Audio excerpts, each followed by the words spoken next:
I'm no longer in a world where somebody can dictate what I'm allowed to say and what I'm not allowed to say. We're going to be home of the app that changes the world, and our players don't need to worry about winning anymore. This stuff scares me, man. The last phrase in our anthem is home of the brave, and we have decided that we're not going to be home of the brave. If we go down this route, we will lose an identity that we desperately need. We used to have it. We used to have an identity.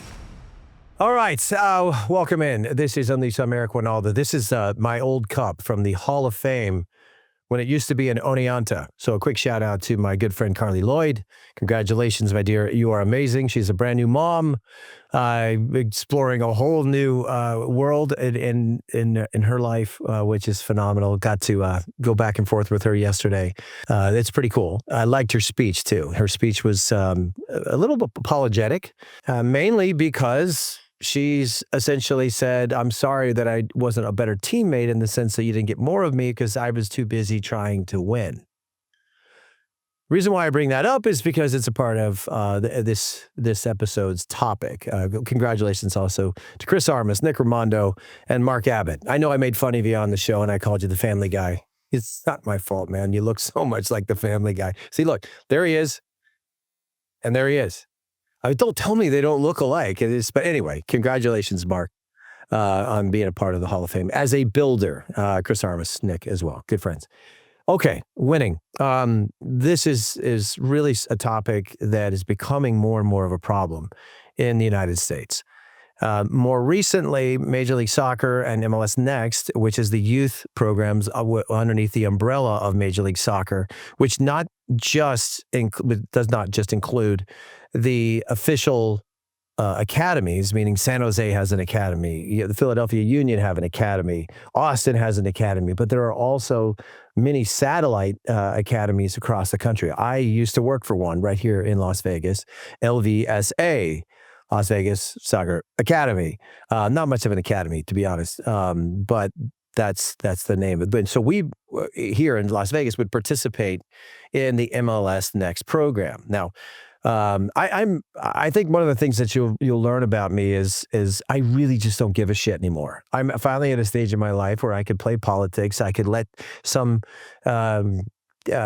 network dictate the narrative or their agenda, and through osmosis, I'm supposed to just say whatever I'm told to say. We see it all the time. We see it in our news outlets. We certainly see it in the sports outlets, and we see it through the people that we know. I mean, the Taylor Twellmans, the Stu Holdens, the Alexi Lalas's of the world. They literally are saying things that I'm not entirely sure that they even believe what they're saying anymore. Gary Neville, oh my God, like, come on, man.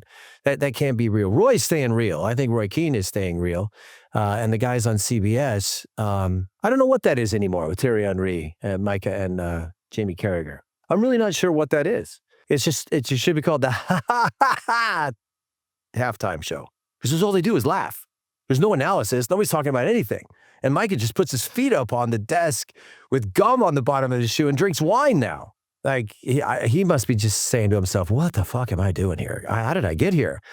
Because he's sitting next to a guy that I can't understand, and the king over there who's obviously getting really bored. But I'm no longer in that world. I'm no longer in a world where somebody can dictate what I'm allowed to say and what I'm not allowed to say. So all I'm going to try to do is to be honest with you through this outlet, to enlighten you as to what might really be happening in the world of soccer in the United States. I mean, it's like, we try to convince ourselves that we're going to be the preeminent, that's the word, the U.S. Soccer. Here's their mission statement, preeminent. Okay, all right. These are the same people that have told us that they're creating an app that's going to change soccer forever. An app is going to change soccer. Okay, guys, great. Wow. Okay, this gets me back to the subject. Sorry, I got a little bit off topic for a second. But I brought up Carly Lloyd because Carly Lloyd made her life mission about winning. It made it about the important stuff in this game.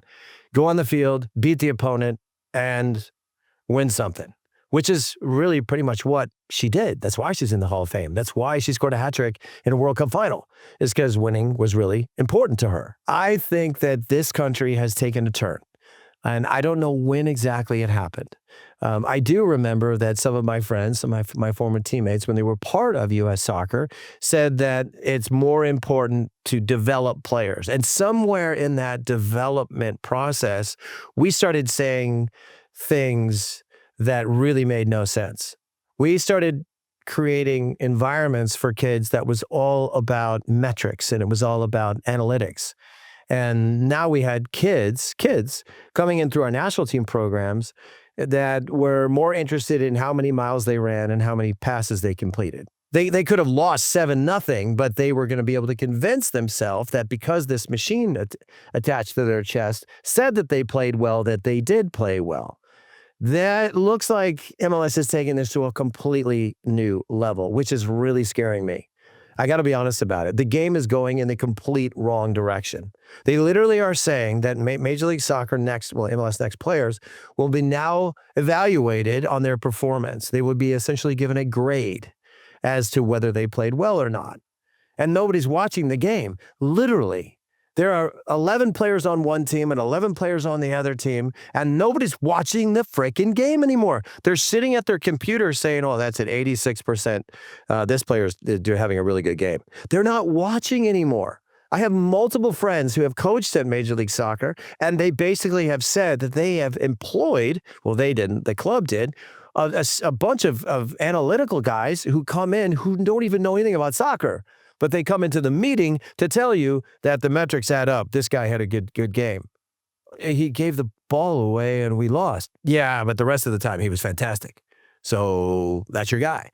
If that's the world that we're turning towards, then we're in big trouble.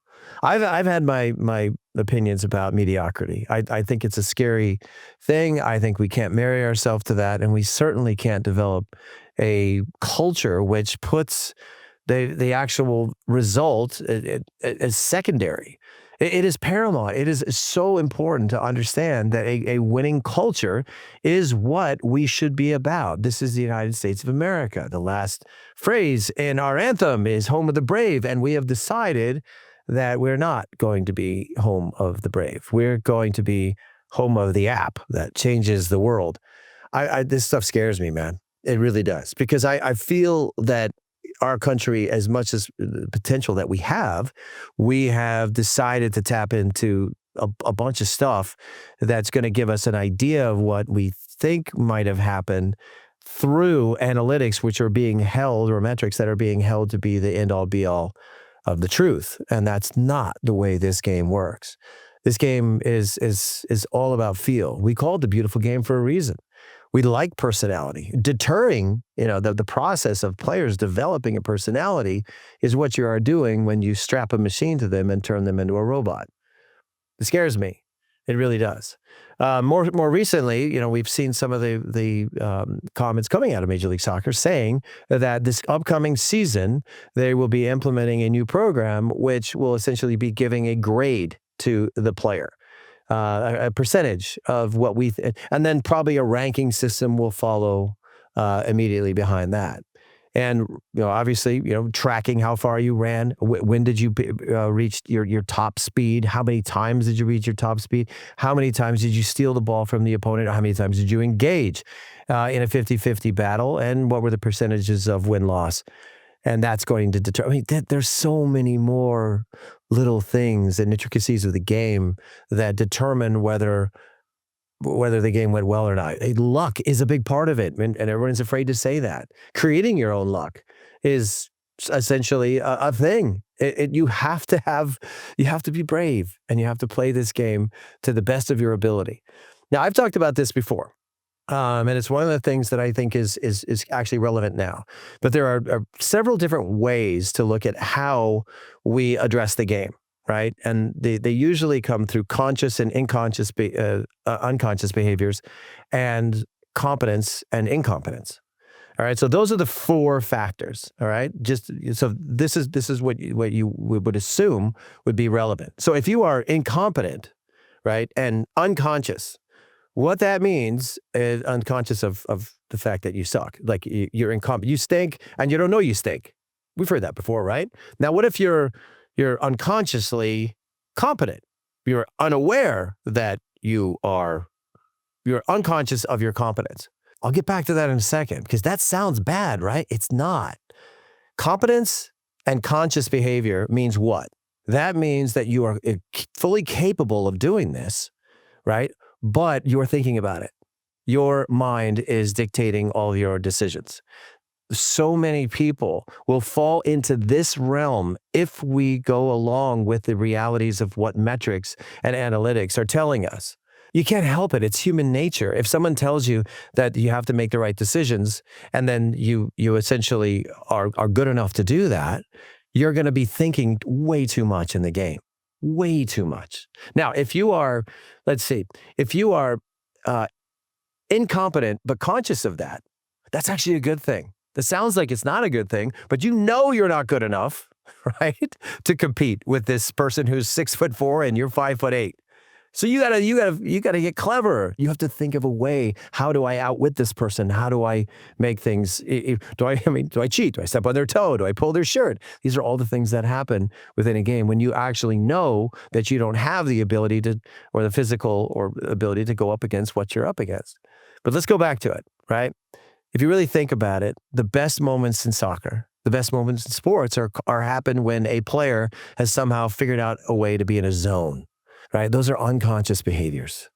Those are things that happen on instinct. Those are things that happen through repetition, through muscle memory.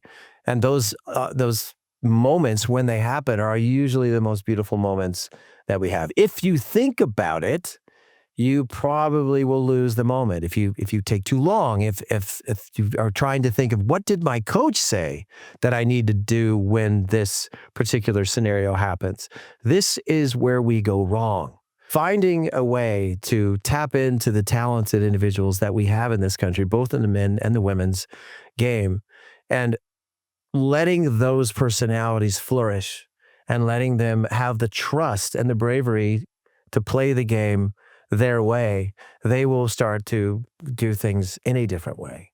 When I watch Major League Soccer, and if this is the problem, then this is the problem, and you watch players play at the highest level in this country, and some of the better teams, and there's over 30 of them now, and then you say that that's the standard, and then you try to convince me that that's the standard when I watch guys thinking this through and making decisions a little bit too late, and you have to ask yourself how much freedom have they been given? Do these coaches actually allow the game to happen, or are they too busy trying to teach it? You know how I feel about this. The game is the teacher. You are not a teacher. You're a facilitator of learning. And that's where we're getting it wrong. This country is in big trouble.